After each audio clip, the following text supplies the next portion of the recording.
Okay. I wonder how often I start a video with okay. 13 hours. Crank those up. Alright, hello everybody, welcome back to Arknights. I don't have all day like I thought I would.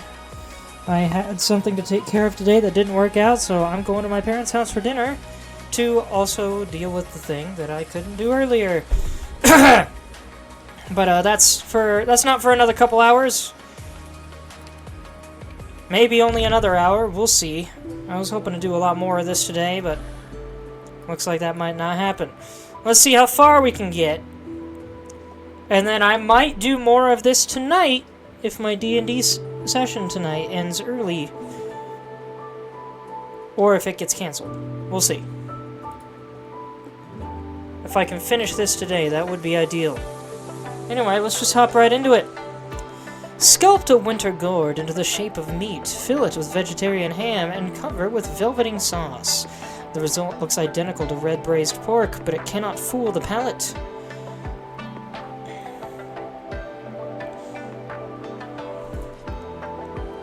Ah!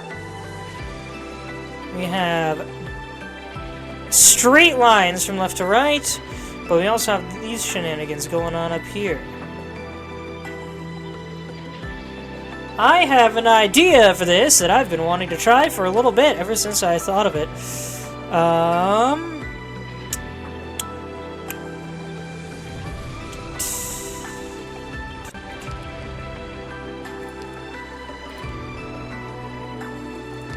This is gonna be really dumb if this works out.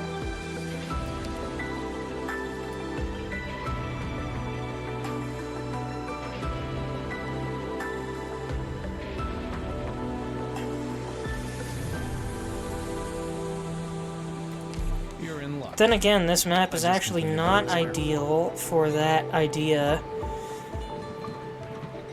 because I would ideally be placing you facing this way, meaning his firewall will go this way, and Gnosis would be best placed also facing down, instead of left.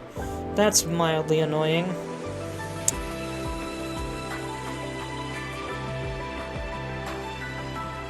Oh well, let's see if I can make it work.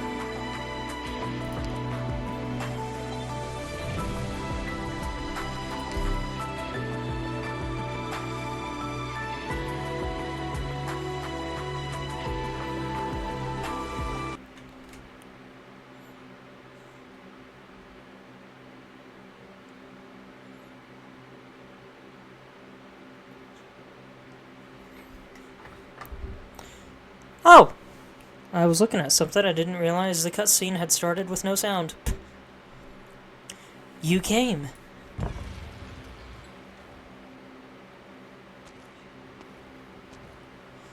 Of course I did. That's what you do when the Nings invite you. I'm sorry, I didn't mean to hide anything from you. I just don't really think it's something I should bring up for no reason. Nothing to apologize for. You've got your troubles.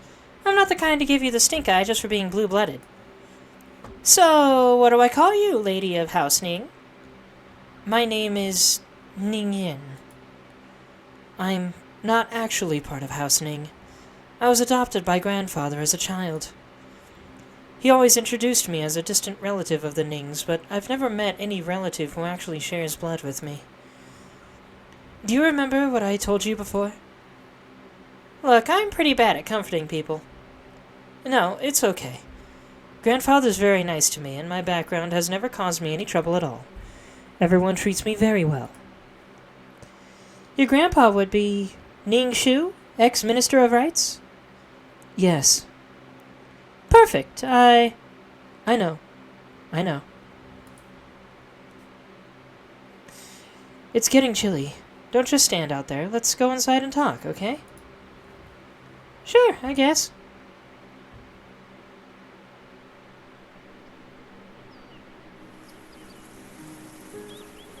The corridor meanders on, through a rock garden and a bamboo thicket, then between the two halves of a lotus pond. This is pretty. It's relaxing. A cool breeze brushes through. The autumn waters softly ripple, and in them Blaze's reflection follows behind Ning Yin's as they pace across the bridge. The two pass through a deserted room, packed up belongings and dead leaves strewn everywhere. The court is messy, I know. Not presentable to guests, at the very least. I apologize. The whole family's moving out of here soon. Grandfather can't take Baicao's dry climate in his old age. We're planning to move back to the old place in Jiangnan.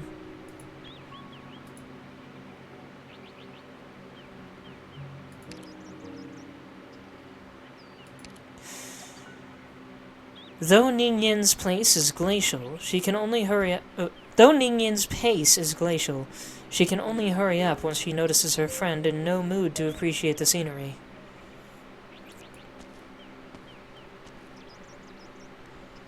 Up ahead. We're almost there.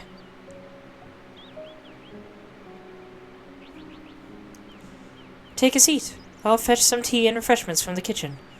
Our house cooks are all on leave, so I can't serve you much more than some cold sides. No need to bother. I can't stick around long. Are things that urgent? Well, all right. Ning softly closes the door. The chirps of fowl outside fade. The room grows heavier with silence. All right. Tell me why you invited me here. I'm sorry. I was going to look for you yesterday, actually, after the fire at Dingfang Lao. But I overheard your conversation with the Deputy Minister of Judicial Review Office and Chef Mo. And?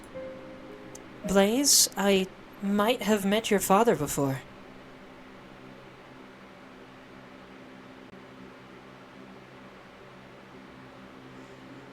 When I was 15 years old, I remember we had a visitor. Grandfather was always busy with work. His apprentices and co-workers were coming and going in the estate. None of my business, by and large. But slowly I realized an extra person had moved in, wearing blue, low-ranking mandarin's robes. Every time I saw him, he was alone, as if other people just weren't his concern. At first, I didn't really pay attention. It was later that year on my birthday when, like every other year, Grandfather would hold this great big birthday dinner for me, with lights and banners strung up everywhere, and friends and family all around. Not that I knew more than a handful of them. They were chatting the day away, and about what I had no clue. So eventually I sneaked out of the dinner, and nobody noticed when I did. Shouldn't it be snuck? I wandered around the courtyard for ages, bored out of my mind, then scampered into Grandfather's study on a whim. Hold on a minute. I forgot to focus on what I'm reading.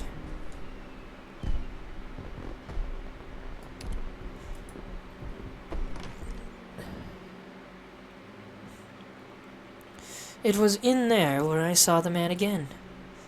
I remember I saw him stuffing his pocket with letter papers and brushes. When he noticed me, his face was stretched with nervousness, and he pulled the brush and paper back out again in a rush. So, stealing things? Are you... It's not what it looks like. I needed to finish copying some letters, so I was going to take them home. The High Minister is sending these to very important mandarins, so I was just worrying if the paper wasn't good enough. It's okay. It's just brushes and paper. You're welcome to make use of it, sir. Thank you, little lady. What's your name? My name is Vu Quan. I'm a transcriber for your estate. I copy and file the estate correspondence. I'm Ning Yin. Miss Ning. Of course, I know you. Then now we know each other. Sir, I want to read in here for a bit. I won't interrupt you while you work. Is that okay? Of course. Feel free, Miss Ning. Pardon me a moment, everyone.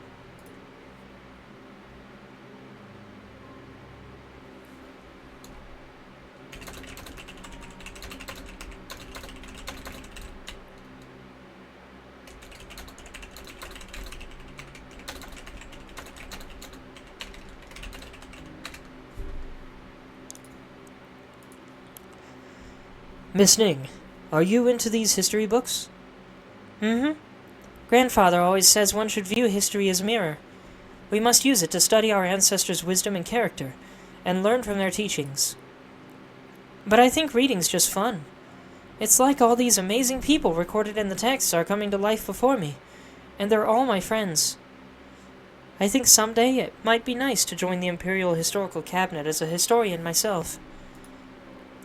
You've got quite a unique outlook, Miss Ning. If you're interested in following in the High Minister's family footsteps, I'm sure you'd do well. You think Grandfather's really cool too, then? Of course. Minister Ning's been helming the Ministry of Rights for decades. He has plenty of deeds to his name. He's the Mandarin everyone loves. Mm-hmm. Everyone in this family is so cool. My uncle and aunt are always away from Baizhou, traveling all over the country.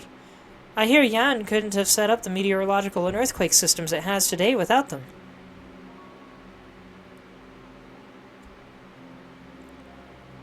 I wonder... Well, no. I was going to say, I wonder if her uncle and aunt might have been A.F. Yala's parents, but in hindsight, A.F. Yala's parents studied volcanoes, not meteorology and earthquakes. And Chiku, my little sister, she's even cooler. She's 2 years younger than me, but at the last Baizhou Academy study camp, all the professors from the College of Foreign Affairs were praising her. Everyone was teasing her by calling her Little Miss Minister. I am aware she's supposed to be 15 here and potentially 30 in the current timeline, but she's talking very differently from what I'm used to from this character. All the people in my family are going to leave their names in the history books. I love them and respect them a lot. I want to record who they are and everything they do, but I could never become like them. Compared to them, I'm just normal. You know, that reminds me of something my master once said to me. As history has ebbed and flowed, the floods and tides are recorded, yet most are streams that simply trickle on by. But without the babbling brook, how would the waves arise? The waves and brooks don't care about who's greater or who's plainer. Indeed, the vast majority will never get to leave their names in the history annals, but they're not the empty space between the lines. They're the pages themselves. Oh. That's some words of wisdom to remember. Holy crap! I like that. I'm sorry, I talked your ear off there. Sir, your handwriting is really beautiful. Oh, well, it's my only skill, really. I can still remember when the High Minister gave me this transcriber job. I can never write my name properly. Grandfather's gotten on my case about it more times than I can remember. Handwriting is a long road. Just keep at it and you'll see change eventually. How do you reach the age of 15 and still not know how to write your name? Maybe you could be my calligraphy teacher then. I would never pose as your teacher with my modest brushwork, miss. But, right, I have 2 copybooks here. I copy from them all the time myself. The forms are very regular. It's perfect for beginners. If you don't mind, Miss Ning, you can have these as your birthday present. How did you know my birthday's today? Well, they decorate the estate so brightly this time every year, you see. I've spent long enough here that I've heard. He's here under sketchy pretenses. Miss Ning, happy birthday. Thank you. That conversation always stayed with me. I liked how he talked and how he saw things. And I don't know why. I can't really say. But he felt so close to me in a way. But after that, I saw him much less around the estate. The next time I got to talk to him, it was years and years later. How many years are we talking? How old are you? If that was when you were 15. Grandfather's cold has lasted for a month by now, and it's still not getting any better. Now it's almost winter. It might only get worse at this rate. We'll be counting on you for the next while, Doctor. The High Minister's malady is mostly from overwork. You could remind him to rest more often, my lady. I will. Ah! Sorry. I'm sorry. I apologize for running into you, miss. Very, very sorry. It's all right. Sir, are you okay? Why don't you sit down and rest for a while? You really look quite ill. I'm fine. I'm fine. He is very much not fine. Sir, you dropped your... Sir?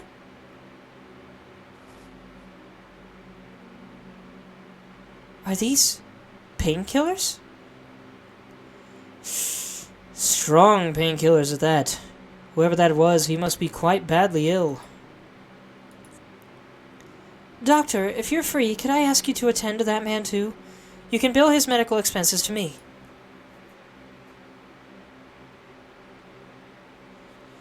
I was worried about Grandfather's condition at the time, and didn't pay that encounter much mind. I was just planning to pay him a visit later at some point when I had the time. But after that winter, I never saw him again. Doctor, thank you so much for all your work. Grandfather's back in perfect health now.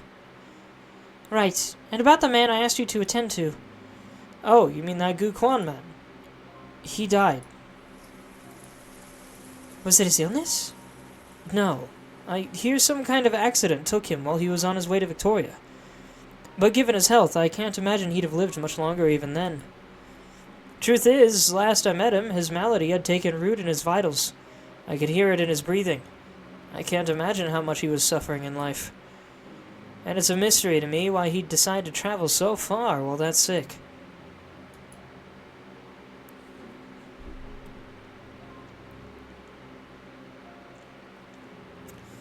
This very room. It was the study Sir Gu Quan was using. It's been 10 years since he passed away. The place has gone through some changes in that time. But... this! I couldn't tell you why, but I kept hold of this medicine bottle ever since. Blaze, I really am so sorry. No. He was... my dad was nothing like that. I don't think he was ever that fighting fit, but he was never weak. Whenever I was with him, he always had this light in his eyes. How could... even now, I'm not sure I understand Sir Gu Quan, but I know he was a warm, gentle person. I could tell. I blamed myself over and over for not being able to do anything more for him. Why are you bothering to tell me all this? I know you suspect that my grandfather was somehow behind your father's passing. At the point, I can only tell you what I know, but... you told me all of this just to try and convince me Ningxu is innocent? No. I just wanted to implore you. Please, find out the truth. Whether for Su Gu Quan's sake, or for the sake of the truth itself. Whatever that truth even is. Are you... you don't have to tell me twice. I am gonna get to the bottom of this.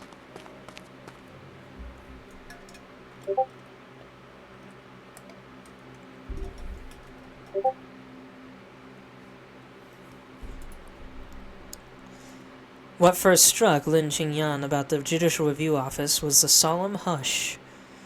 The first time she ever set foot through this courtroom's door, all noise promptly vanished behind her. She remembers Yu Chang telling her why it was designed so. Hold on a moment.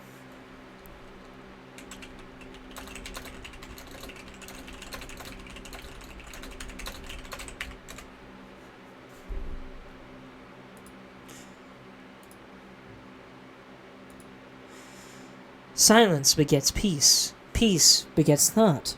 Thought begets results.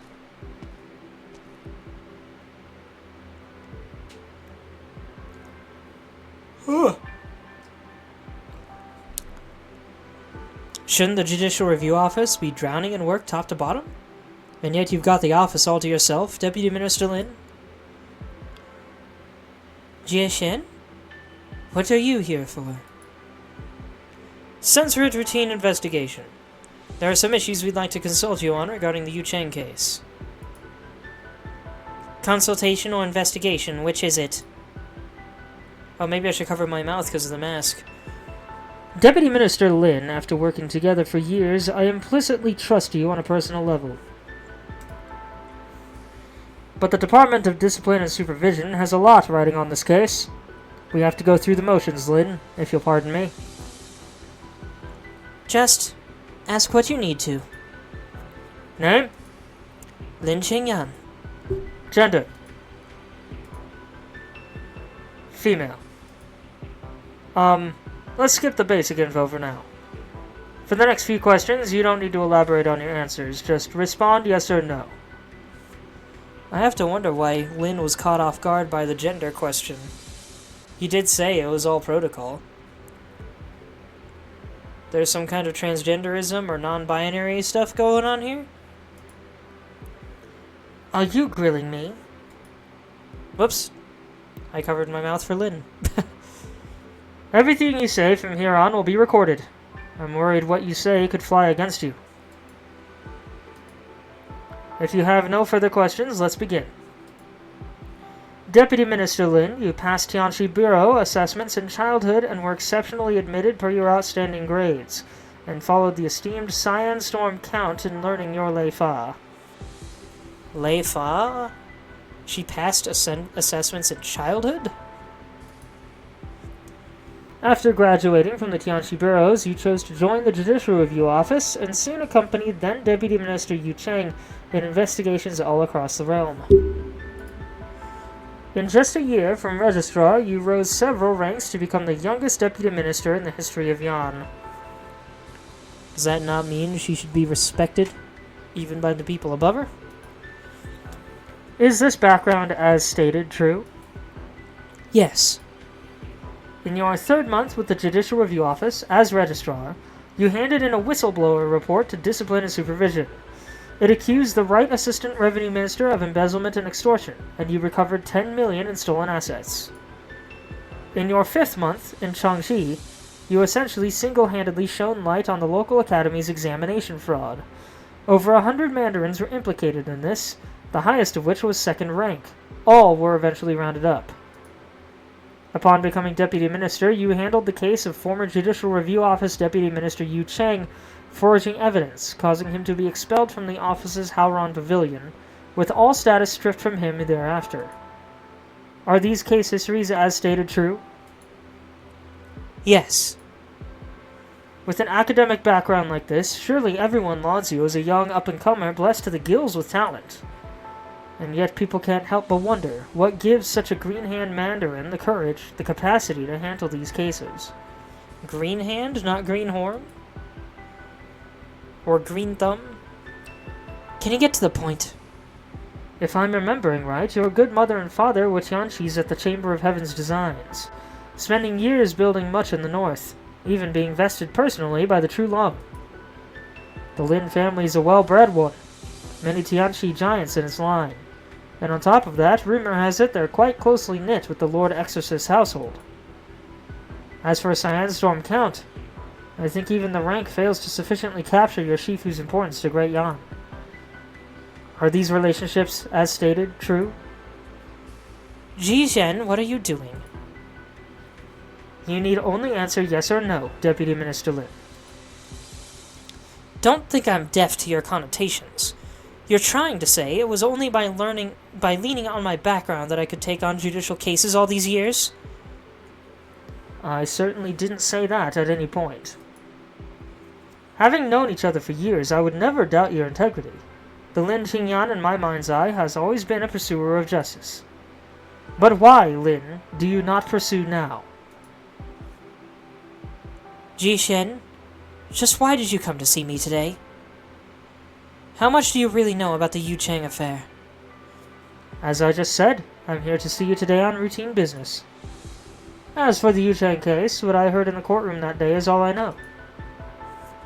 What makes you so dead set on the case, Sensor Ji Shen? Before you decided you'd investigate it, I remember we actually had an argument. I'm going to speak out of line here. The whole stripping of his rank aside, I really do respect people like Yu Chang. Now, of all times, you're going to defend him again? If a law enforcer does not themselves abide by the law, that's abuse of power. That goes for every last member of the three organs of justice. What kind of double standard could you possibly be applying here? No. The Judicial Review Office's verdict is settled on Yu Cheng's mistake. I've little more to say there. I'm just very curious. What kind of truth could have pushed him to such means to find it? You must be more familiar with Yu Cheng than me. In your opinion, was he a smart man? Naturally. When it comes to sniffing out lies or chasing down leads, I'm no match for him. Then did you ever wonder if, supposing Yu Cheng truly intended to cover up his own forgery, you should have been able to make such short work of the case? You're telling me he let me find him out on purpose? What for? That I don't know. But he put you in charge of the Scrollery fire case. To an outsider, I don't think I can say that Yu Cheng had no faith in you. You've been all over by Cao the past few days investigating that case. I know that. I've heard as much. And yet, since yesterday, you've been loitering in the Judicial Review Office. Oh, whoops. I didn't realize this was still Jie. You've been all over by Cao the past few days investigating that case, I know that. I've heard as much. And yet, since yesterday, you've been loitering in the Judicial Review Office acting like you've been grounded. I can't help being curious. What made you go and give up on pursuing this case? Are you afraid of offending the High and Mighty? No, that's not like the Dianqing Yan I know. Did someone lofty crack down on you? Can't be, I think. You're sitting here in the office, after all, not in a judicial prison cell. If not that, then all my pondering can only produce one answer. You're scared that if you continue, you'll implicate someone you know. Seems I guessed right. In the thick of things, your concern clouds your judgment. It's like you've forgotten the simplest of truths. Don't miss the forest for the trees. If you can't hide it, you may as well tip it out. Show it some sunlight. Mr. Censor, you've really served up a lesson for me today. Not at all. I think the hush of this office must have helped you figure out plenty by yourself. I know what I must do. Heck yeah.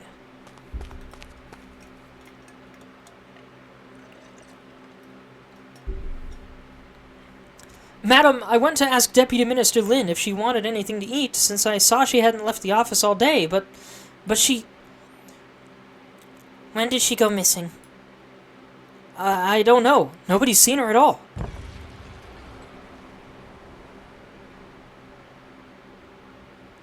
A biting chill gusts through, the stiff breeze curling papers and sending them dancing madly through the air.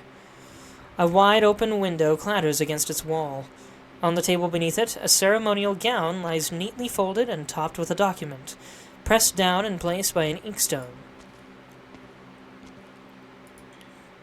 It is Lin Xingyan's written resignation.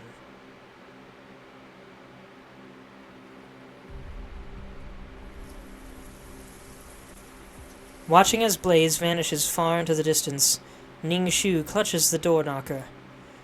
The vague dark point vanishes over the crest of the path, but her stare remains fixed there, lingering for the longest time. What are you spacing out at the door for? Grandfather!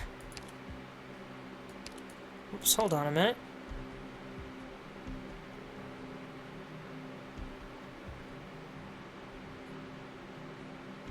It says Ning Shu clutches the door knocker, but Ning Shu's the grandfather. I wonder if they got the names mixed up, and it was Ning Yin that was watching, because it does say her stare remains fixed there. Grandfather! It's a little interesting that he adopted her as a granddaughter instead of a daughter. I've never heard of an adoption with a generational gap like that. Not a direct adoption, anyway. Of course, it would make sense. He's much too old to be her father, but even so. Looks like it's too late for Ooh, new music. Oh, no, wait. Not new music. Never mind. Picked out your bait yet? I know what quickly hide your fear. Che posto stupendo. Sono tutte flowers and violet. The ladies suit and tie dance with their blade. Get what you deserve. I mean, what you ordered. Spring breeze. Nothing can last the second despair. Sated, more likely to be attacked. It's a creature made of bowls.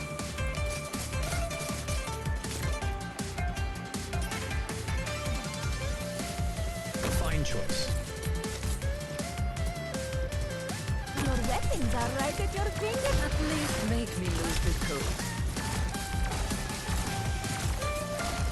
I know what's better than I'll take you out. You disrupted my train of thought.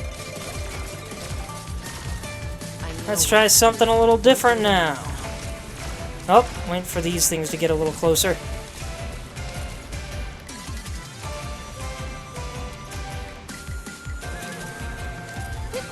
Boop!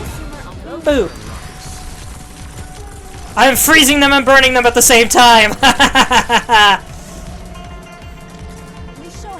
I was insanely curious to know if that would work. Just because I thought that was funny.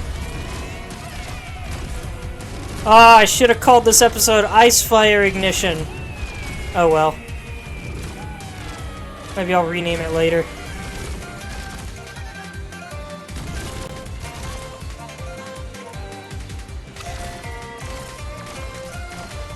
Hey, the thing's ready.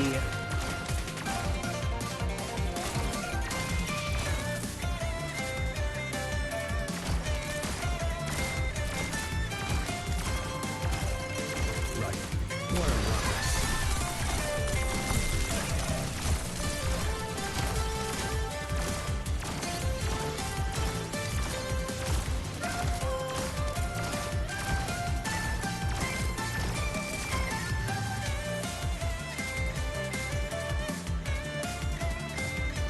Come on. There we go. The spirits have been stewing for so long they're falling apart. Oh. Quickly, don't oil into Do not disrupt my thought process. Look at that. What are you waiting for? The curtains are about to fall. Oh. Whoops. Oh well.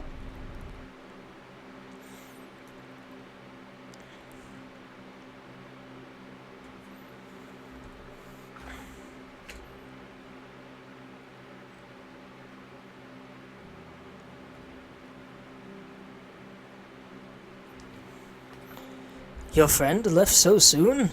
She won't even stay for dinner? She had urgent business. She couldn't stay. Even as a child, you never brought your friends over. Here, I thought I could drop in to see what she's like. I don't know if we even count as friends, really. Excuse me. Pardon me 1 second, folks.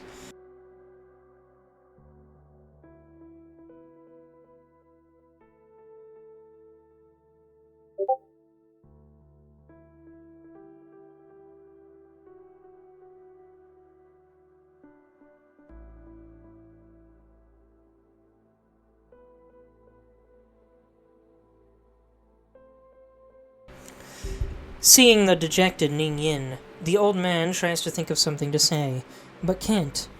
He simply reaches over and brushes a leaf off her shoulder. Almost time to move. Plenty of things still on your plate, eh? What about you, grandfather? For days I was all raring to go home. Now that we're about to, I look around at our little garden and think, oh, if only I could stay. Do you remember? It was here in this pavilion we laid out some sand, and grabbed a stick, and I taught you how to write one stroke at a time. You said by next year you'd be writing all the estate couplets for us. Then you spent 2 months with me learning, and after that you had to give up. But by next year, you really did write me a couplet. Bountiful blooms and a full moon, may joy last forever. I'm surprised you still remember, Grandfather. How could I forget? Another year, another mid-autumn. How quickly the days pass. The two of us haven't chewed the fat like this in the longest, have we? Grandfather to granddaughter. I've been out constantly, and you're always occupied with guests. We hardly have the chance to meet. The whole family's leaving the capital after all. Quite the headache. But things will settle down once we're back in Longyi, and we'll have plenty of time to chat along the way. Are you almost done writing that book of yours? Grandfather, I don't think I can go back to Longyi with you. When did you make up your mind? Ning Yin shakes her head softly. She falls a few steps back. You're returning home, Grandfather, like a leaf returns to its root. It's human nature. The whole family sympathizes. But the journey is meandering enough to make us worried. The Nings are bursting with talent. Everyone's work forms a cornerstone of Yan. Compared to them, I really am the lone choice to accompany you back. But frankly, I was always a distant orphan from Longyi anyway. It was because you took such pity on me that I could spend these decades at the Ning Manor. If I go now to Longyi, I go back to where my long-gone parents once lived. That was your thinking, when you asked to accompany me home? Grandfather, that was my thinking. It all seemed to fall into place. I almost managed to convince myself. But I've spent the last few days on a farewell tour of sorts around Baicao's streets, so I can finish up the Baicao cuisine and food culture somehow. And I realized all my memories are of this city. I can clearly recall what year we planted that persimmon tree in the courtyard, and when its fruits make for the best wine. And every restaurant of every road and alley, and what their chefs are like, and how many different ways you can cook each dish. All of a sudden it hit me that this very city, more so than the Ning Manor, feels like my home. Goodbye, Big Luca fan. Or Big Luca FN? Big Lucafen.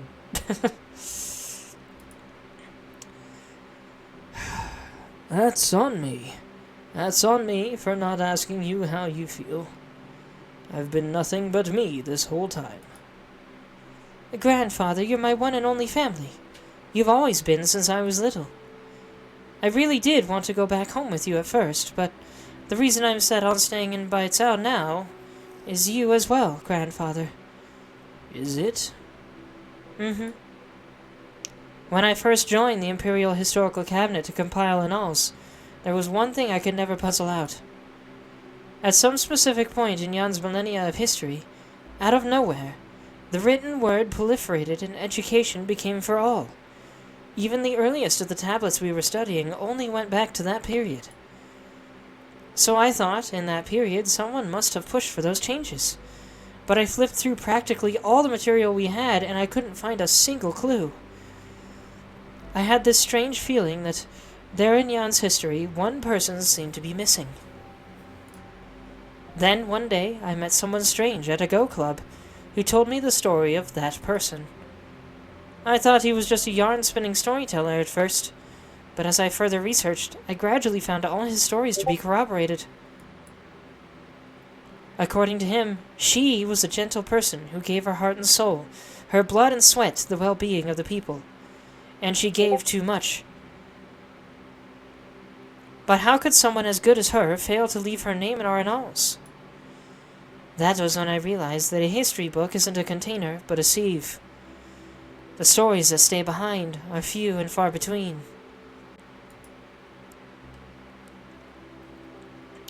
Grandfather, I want to record your story, but then I look back and it dawns on me that for all the years I've spent with you, I can't even write with any clarity about what kind of person you are.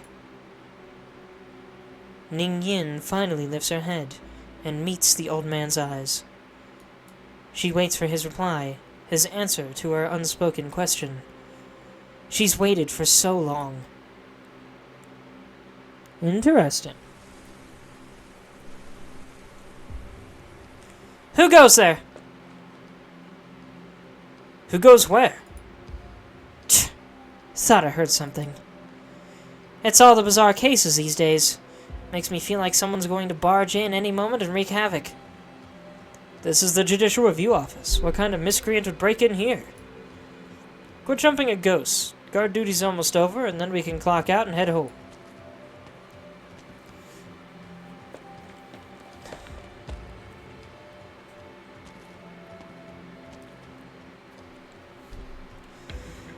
Just wait a second, then enter through the front. Say you're here to report a case, then find a floor map on the way to the waiting room. The window in the waiting room yesterday faces north, the judicial entrance faces south, behind is a high perimeter wall. And then Qingyan's office is third floor. Get out the window, climb up the sprinkler pipes, and no one should notice me. Tamade! Once I find her, I'm gonna sock her in the... Who's there?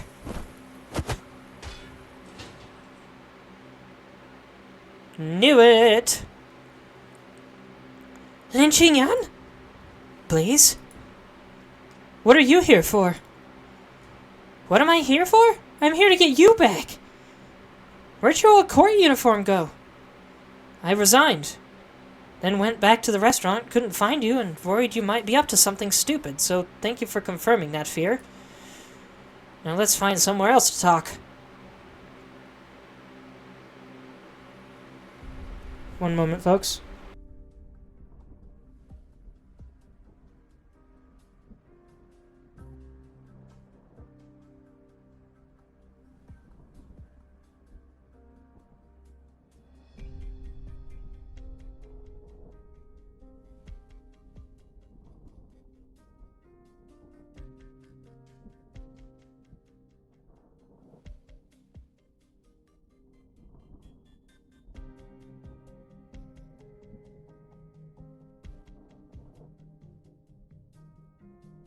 I'm only just now realizing how quiet this music is. You're telling me that all those years Gu Quan was staying at the Ning Manor? But how did you find out? Never you mind that. Now, can you tell me exactly what that means? Minister Ning's involvement in the Gu Quan case runs deeper than I ever thought. He was clearly hiding something in his previous testimony. I did suspect he was the perpetrator, but going by Mo Bufu's testimony, when Gu Quan was sent to death row in the fallout of the old case, Ning Shu was the one who got him out. Knowing that, he wouldn't have a motive to try and get him killed again. And the most key thing, I had no idea before that Yu Chang had contact with Gu Quan so early on. Whatever's connecting this string of events, it's likely more complicated than anything I've imagined. See, I'm still curious. All those years ago, my dad came to Baicao on his own. And what the hell for? Yes, that's the key question. Blaze has no clue about the 2 lives Gu Quan lived. If he was a fall guy in that incident, then why would he return to Baicao a dozen years after the fact and plant himself in the middle of the maelstrom? Ning Shu's position, Yu Chang's scheme... We still can't draw an outline around any of these questions. How should I let Blaze know? Hey, you know I can tell that look on your face. Come on, what's our next move exactly? Blaze, about yesterday. Forget about it. I know you, it's my duty types to get the urge to do a little weird stuff now and then. Not my circus, I'm not arguing. Just don't ever tell me any stupid crap like I'm sending you back for your safety again, because... You're still trying to ditch me? Blaze, trust me, I will see this case through to the end, but you can't stick around in Baicao any longer than this. Do as I said, leave within 2 days, head to the Lungmen office first. But you can't stay there for too long either, so once you're reorganized, get back on the road straight away and leave Yan as soon as... Over my dead body! You don't trust me to keep investigating? I mean, I do, but you're out of a rank, you're out of a job. How are you going to investigate? I'll think of something. If Yu Chang can resign and investigate in secret, then so can... I have an idea. Let's do this thing a little more thoroughly. What's your plan? Blaze pulls a letter from her pocket. It's the chance Mobufu gave her, and now it's both of their chances. Not like we're gonna get anywhere just running around town. We'll head to the Feast of 100 Delicacies, go straight to the True Long, and ask him to explain all of this.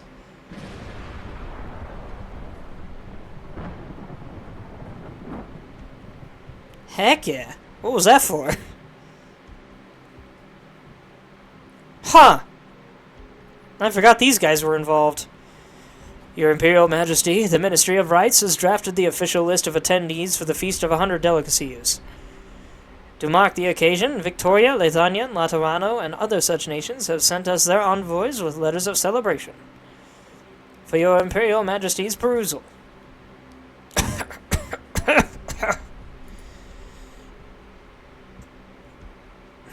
Excuse me. Is he dying? Your Imperial Majesty, the Ministry of War and Sui Regulator have finished drawing up joint battle plans. Also, for your Imperial Majesty's perusal. The Ministry of Revenue was not consulted on this battle's drain on labor and fiscal resources, nor on the post-war reparations. How were these battle plans drafted? I know you and the Ministry of Revenue are both very busy. The Ministry of War simply went to some small pains working out the manpower, the funding, the ration, and even the Ministry of Engineering's post-war repair expenses. And now you can read together with His Majesty, since we're having an audience and all. Logistics are calculable, but how many of Yan's people will bleed in this war?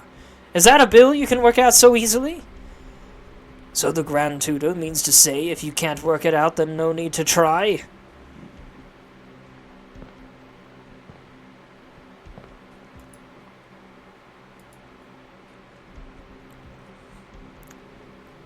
It's autumn.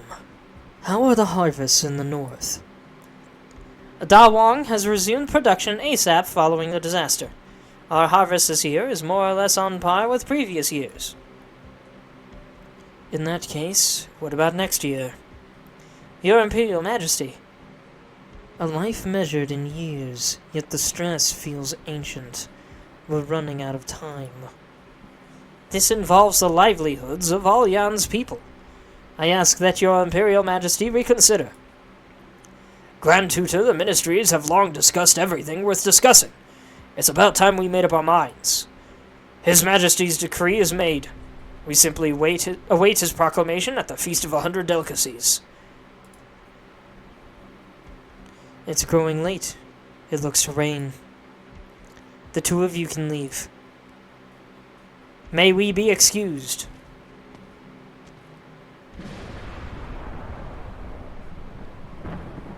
The man behind the curtain lifts his gaze. In this desolate place, 3 banquet seats lay set out in a row to his side, and one of them is truly showing its age. Faintly, a sigh. Are we finally gonna get to see the True Long's face in this story? Hi-yo, hi-yo! Trust this rain to come from nowhere, I'm soaked! Autumn drizzles and cold snaps. We'll be out of fresh vegetables in a few days at this rate.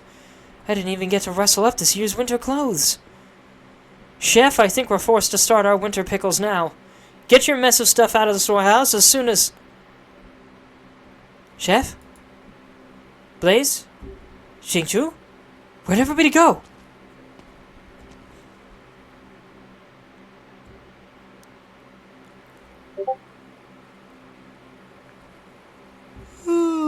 Excuse me. The ever-lively kitchen is presently deserted. All the cookware tidied away. The cramped space seems a good bit wider like this.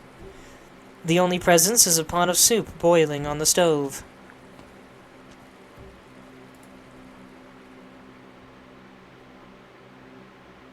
There's nothing to clean up. Let's go. Alright.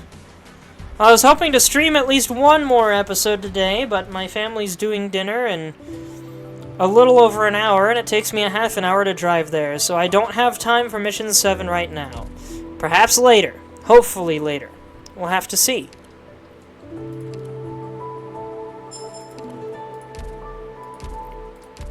La la la, have a seat. Make yourself at home. You can order anything on the menu.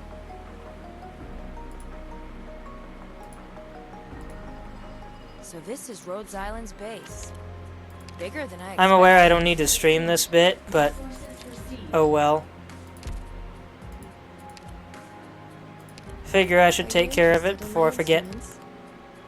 Can you explain how these machines work? I've got a good memory. Magellan explained the structure of the research station last time. And I still remember it all. Well, at least... Have a seat. Make yourself at home. You can order anything on the menu. Alright. For now, thank you everybody so much for watching. I hope you enjoyed. You may find my YouTube and Discord in my Twitch profile, or if you're watching this on YouTube, you may find my Twitch at the Winter Prince 52. Hopefully I'll stream more of this later tonight. If not, tomorrow, for sure. That's the plan currently, anyway. Yeah, I think that's about everything. Thanks again, everyone. I love you all, and have a wonderful rest of your day or night. Ciao!